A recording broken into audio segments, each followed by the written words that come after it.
Councillor Pitfield, subways actually cost about $250 million per kilometre. We've said that the city needs to build 2 kilometres per year for 25 years. The federal Conservatives are balking at funding the Spadina extension. They're playing games with the City of Ottawa's attempt to build an LRT.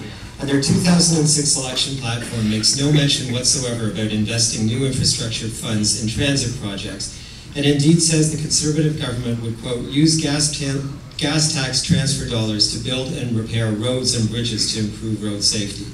The provincial government, meanwhile, is again facing a deficit heading into an election, and the leader of the opposition, John Tory, is opposed to subway expansion. Given all this, can you clarify once and for all where you intend to get the money to build all the new subway lines you envision for the city? I love this question.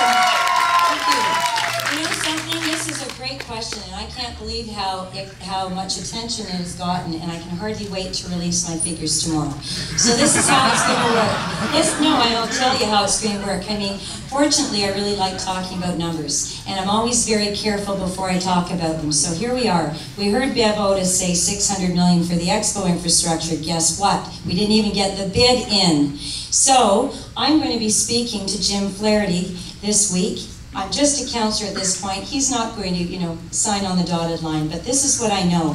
I've never joined a political party. I don't involve myself in elections so that you start things off in a compromised, bad way. And so what I'm going to be able to do with the federal government and the provincial government is say, I'm just here asking for money for this city, but first of all, I'm going to prove to you that our budget is open and transparent. Never has happened in 9 years. That's why I'm bringing in a forensic audit.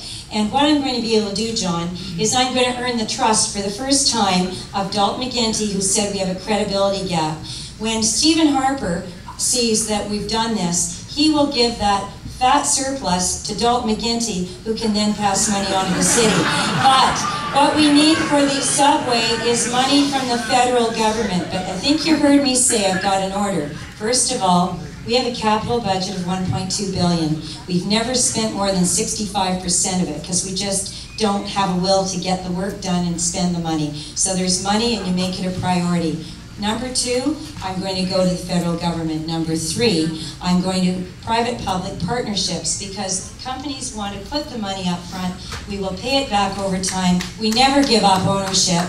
And lastly, the $250 million figure, I refute that because I have been told for long stretches, i.e. 25 years, and you just never stop boring that hole, the price goes down. It may not be $100 million. I'll commit $100 million from our $1.2 billion city budget. The rest of the money will either come from the federal government or private-public partnerships. Thank you. On those private-public partnerships, you mentioned private sponsorship of subway stations to help finance it. Is there another city in the world that has an existing sponsorship system of their transit system? And I guess I have 2 things other than that. Do you think the naming rights of city spaces after corporations is a good precedent to set? And is there anywhere else where they do it? Number 1, no one said anything about corporations. I think I just said naming rights. And I got the idea from Royce and James. He's got a few good ideas. And I personally think the price of $50 million per station, maybe it could be less, and maybe we don't need naming rights at all. That was just one creative thought. I think that the city of Toronto is tired of some of the billboard advertising and the visual pollution. But to have one very nicely built station that might even, every station might look a little different, that would tie in nicely to our design, our design panel. We're trying to make architecture in Toronto a little more interesting. I think to have a name subtly on a side of a subway station, if it meant we could save whatever it's going to cost, makes sense. And we're not giving anything up. They're just keeping their name on it, just like we've got Hummingbird Center, just like we've got the Rogers Center. So anyways, I'm not opposed to it because here's the thing. You need a mayor, we need a mayor, who is open-minded to whatever is good for Toronto. I am open to all ideas. In the end, if the majority of people in the city say it's a bad idea, If you're the people of Toronto and the majority of you say it's a bad idea, then we'll look at something else. We'll look at, finding the money in another way. But you asked me who else does it.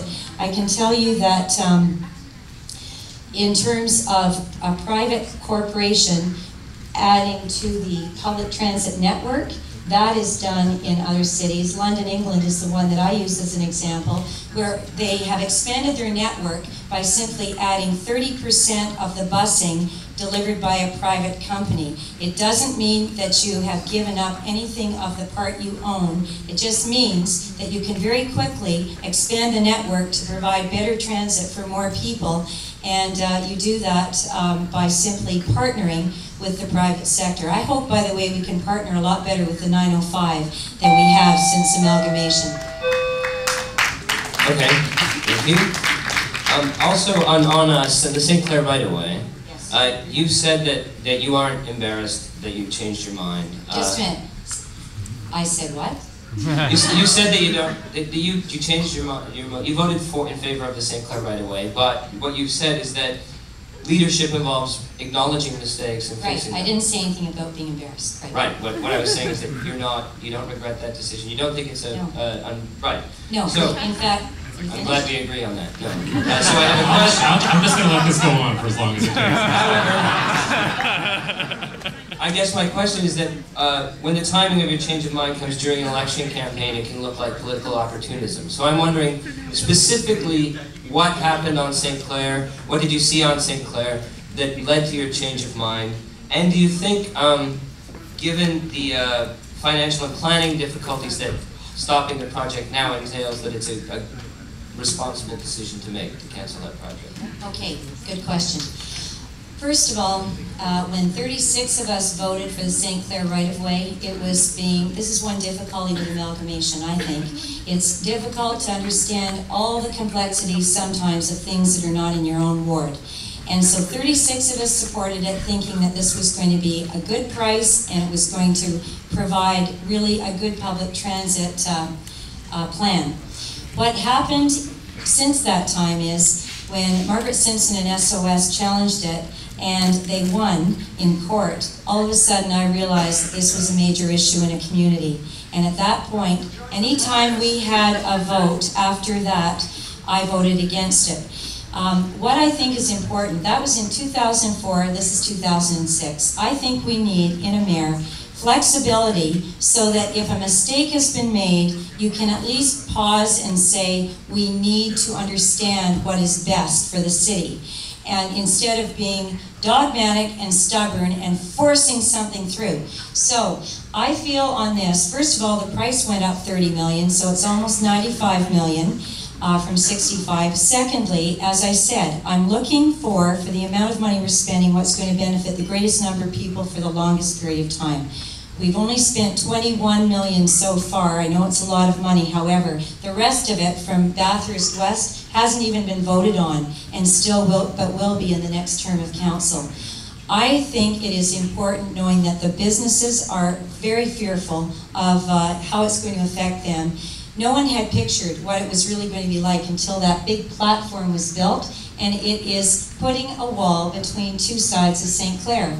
There is huge angst about this, and the worst thing is to ignore the local voice. And my success in my own ward, and what I will always apply to the city, is empowering the local voice, ratepayers, residents associations, BIAs. If they say something needs to be stopped, and by the way, back in 2004, I voted to have the residents consulted and polled. There were a lot of meetings, but the poll was never done. And I think if it had been, it might have prevented us being in the situation we're in. So, that's the answer.